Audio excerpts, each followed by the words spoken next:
শিক্ষকের মর্যাদা নিয়ে এই মুহূর্তে কথা বলা খুব জরুরি মনে করছি। একজন শিক্ষক মানুষ গড়ার কারিগর।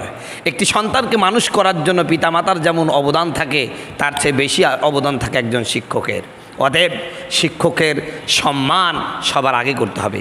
বিশ্বের অন্যান্য রাষ্ট্রে, উন্নত রাষ্ট্রে, কোনো রাষ্ট্রে যারা শিক্ষক যদি কোনো অপরাধ করে, সেখানে একমাত্র সবচেয়ে উচ্চ পদস্থ কর্মকর্তা ছাড়া শিক্ষককে গ্রেপ্তার করা যায় না। এবং কোনো রাষ্ট্রে শিক্ষক থাকবে সবচেয়ে সম্মানিত, এমনকি আদালতে শিক্ষককেই শুধুমাত্র চেয়ারে বসার অনুমতি দেওয়া হয়। কিন্তু বড় দুঃখ, আজ আমরা সেই শিক্ষকের মর্যাদা বুঝছি না। আজকে সবচেয়ে বেশি লাঞ্ছিত শিক্ষক।